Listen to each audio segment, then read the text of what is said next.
கோட்பாடும் உடன்படிக்கை பாகம் 19 அநேகர் 1829 கோடையின் நியூயார்க்கில் மான்செஸ்டரில் ஜோசப் ஸ்மித் மூலமாக கொடுக்கப்பட்ட வெளிப்படுத்தல்.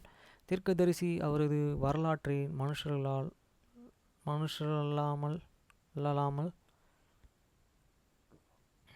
நித்தியமான அவரால் மார்ட்டின் ஹாரிஸுக்கு கொடுக்கப்பட்ட ஒரு தேவ கட்டளை என்று இதை அறிமுகப்படுத்தினார்.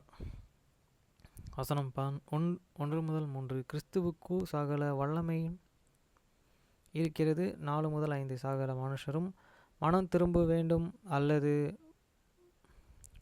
பாடு அனுபவிக்க வேண்டும். 6-12 நித்திய தண்டனை தேவனின் தடையானை இருக்கிறது. 13-20 அவர் மனம் திரும்பினால் அவர்களை பாடு அனுபவிக்க கிறிஸ்து எல்லாருக்காகவும் பாடுபட்டார். 21-28 மனம் திரும்புதலின் சுவிசேஷத்தை பிரசங்கியுங்கள். 29-41 நற்செய்தியை அறிவியுங்கள்.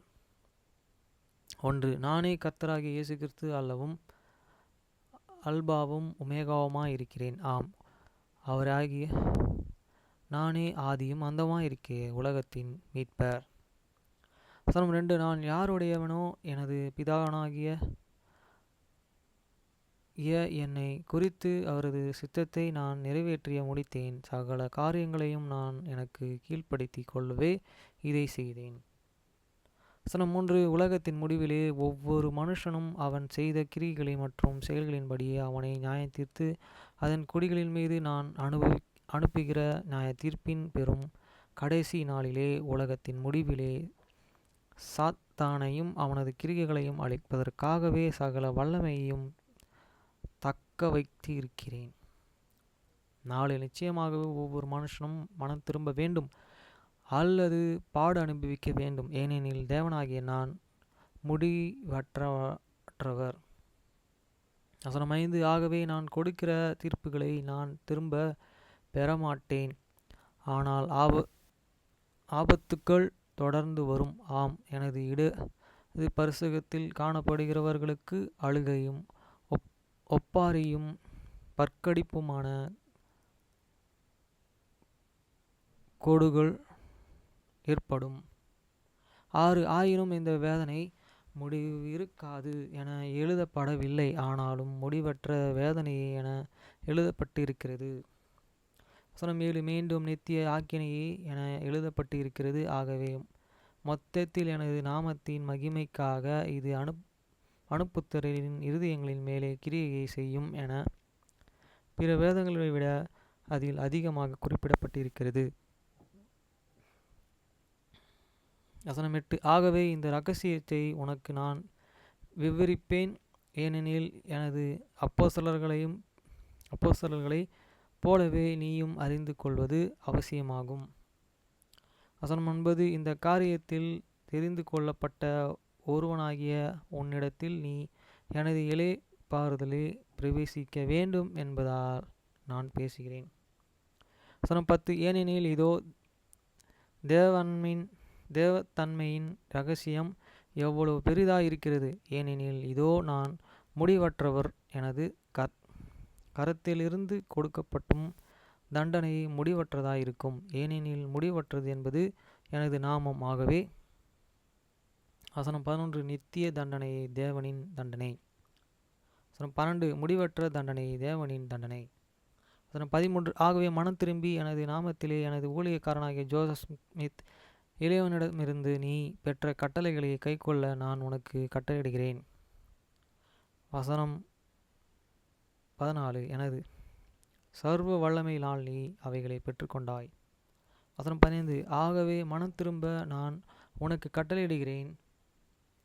மனம் திரும்பு, அல்ல விட்டால் நான் எனது வாயின் கோலாலும் எனது மூர்க்கத்தாலும் எனது கோபத்தாலும் உன்னை அடிப்பேன்.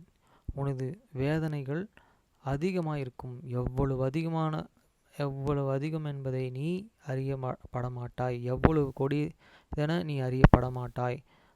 ஆம், தங்கிக் கொள்ள எவ்வளவு கடினமானது என நீ அறியப்பட மாட்டாய். வசனம் 16. ஏனெனில் இதை அவர்கள் மனம் திரும்பினால் அவர்கள் பாடுபடாதிருக்க தேவனாகிய நான் எல்லாருக்காகவும் அவற்றை அனுபவித்தேன். வசனம் 17. ஆனால் அவர்கள் மனம் திரும்பவில்லை என்றால் என்னைப் போலவே அவர்களுக்கும் பாடுபட வேண்டும். வசனம் 18. இந்த வேதனை சகலத்திற்கும் மேலான வேதனையாகிய என்னை வேதனை நிமித்தம் நடுங்கி ஒவ்வொரு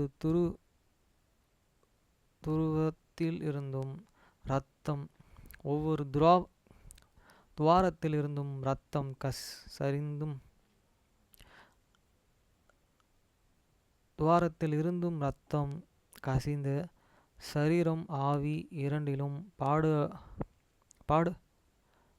பாடுபட வைத்தது. நான் கசப்பான பானம் பண்ணி குறுகி போகாமல் இருக்க விரும்புகிறேன். வசனம் 19. ஆயினும் பிதாவுக்கே மகிமை உண்டாவதாக மனுபுத்திரர்களுக்காக நான் பங்கு கொடுத்து எனது ஆயத்தங்களை முடித்தேன். வசனம் 20. ஆகவே நீங்கள் மனம் திரும்ப மீண்டும் நான் உனக்கு கட்டளையிடுகிறேன். இல்லையேல் எனது சர்வ வல்லமையினால் நான் உன்னை தாழ்த்துவேன். மேலும் உன் பாவங்கள் நீ அறிக்கை பண்ணும்.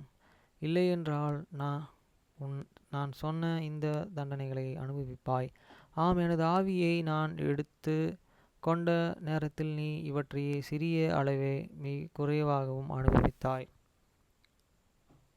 வசனம் 21. நீ மனம் திரும்புவதில்லை என்று வேறு எதையும் பிரசங்கிக்கதே. அது எனது ஞானத்திற்கு தோற்றம் வரை உலகத்திற்கு இந்த காரியங்களை கட்டாதே என்று நான் உனக்கு கட்டளையிடுகிறேன். வசனம் 22. ஏனெனில் இப்பொழுது அவர்களால் மாமிசத்தை தின்ன முடியாது, ஆனால் அவர்கள் பாலை குடிக்க வேண்டும். ஆகவே அவர்கள் அழிந்து போகாதபடிக்கு இந்த காரியங்களை அவர்கள் அறியக்கூடாது. வசனம் 23. ஏனெனில் 23. என்னிடமிருந்து கற்றுக்கொள்ள எனது வார்த்தைகளுக்கு செவிகொடு. எனது ஆவியின் சந்தத்தில் நட. என்னிலே உனக்கு சமாதானம் உண்டாயிருக்கும். வசனம் 24. நானே இயேசு கிறிஸ்து. எனது பிதாவின் சித்தத்தின்படியே நான் வந்தேன். அவரது சித்தத்தை நான் செய்கிறேன். வசனம் 25. எனது அயலானின் மனைவியை இச்சியாதிருக்கவும் அல்லது எனது அயலானது ஜீவனை நாடாதிருக்கவும் மீண்டும் நான் உனக்கு கட்டளையிடுகிறேன். வசனம் 26. மேலும் உனது சொந்த ஆஸ்தியை நீ இச்சியாதிருப்பாயாக. ஆனால் சத்தியம் தேவனின் வார்த்தையும் அடங்கி இருக்கிற மார்மோன் புஸ்தகத்தை அச்சிடுவதற்காக அதை இலவசமாக கொடு என மீண்டும் நான் உனக்கு கட்டளையிடுகிறேன். வசனம் 27. புற ஜாதியர்களுக்கு எனது வார்த்தைகளாய் இருக்கிற அவைகள் சீக்கிரத்திலே அவர்கள் சுவிசேஷத்தை நம்பும்படியாகவும் ஏற்க வந்துவிட்ட மேசியாவை தேடாமல் இருக்கும்படிக்கும் லாமோனியர்களின் மீதியாயிருக்கிற யூதர்களுக்கும் போகும்படிக்கும். 28. நீ சத்தமிட்டு உன் இருதயத்திற்குள்ளாகவும் ஆம் உலகத்திற்கு முன்பாகவும் இரகசியமாக பகிரங்கமாகவும் தனியாகவும் ஜெபிக்கும்படியாக மீண்டும் நான் உனக்கு கட்டளையிடுகிறேன். அதன் 29. நீ நற்செய்தியை ஆம் மலைகளுக்கும் மேலும் ஒவ்வொரு உயர்ந்த இடங்களிலும் மேலும் நீ பார்க்க அனுமதிக்கப்பட்ட ஒவ்வொரு ஜனத்திற்கும் மத்தியில் அறிவி. வசனம் 30. மேலும் மனத்தாழ்மையோடும் என் மீது நம்பிக்கை வைத்து நித்தியபரர்களுக்கு எதிராக நிந்திக்காமல் நீ இதை செய்வாயாக. வசனம் 31. மத கொள்கைகளை நீ பேசக்கூடாது, ஆனால் மனம் திரும்புதலையும் இரட்சகர் மேலே விசுவாசத்தையும் ஞானத்தினாலும் ஆம் பரிசுத்த ஆவியான அக்கினியினாலும் பாவ மன்னிப்பை நீ அறிவி. 32. இதோ இந்த காரியத்தை குறித்து நான் உனக்கு கொடுக்க கூடிய இது ஒரு மகத்தானதும் கடைசி கட்டளைகளாக இருக்கிறது. ஏனெனில் இது உனது அன்றாட வாழ்க்கைக்கு உனது வாழ்வின் முடிவு வரைக்கும் போதுமானது.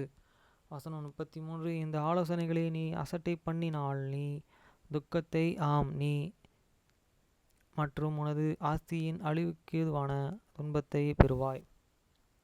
வசனம் 34. உனது ஆஸ்தியின் ஒரு பகுதியை உனது நிலங்களின் ஒரு பகுதியும் எனது குடும்பத்தை தாங்க போதுமானது தவிர எல்லாவற்றையும் கொடு. 35. அச்சடிப்பவரோடும் நீ செய்த ஒப்பந்தப்படி கடனை செலுத்து. அடிமைத்தனத்திலிருந்து உன்னை விடுவித்துக்கொள். 36. உனது குடும்பத்தை பார்க்க நீ விரும்பும்போது தவிர உனது குடும்பத்தையும் விட்டு போ. 37. எல்லோரிடமும்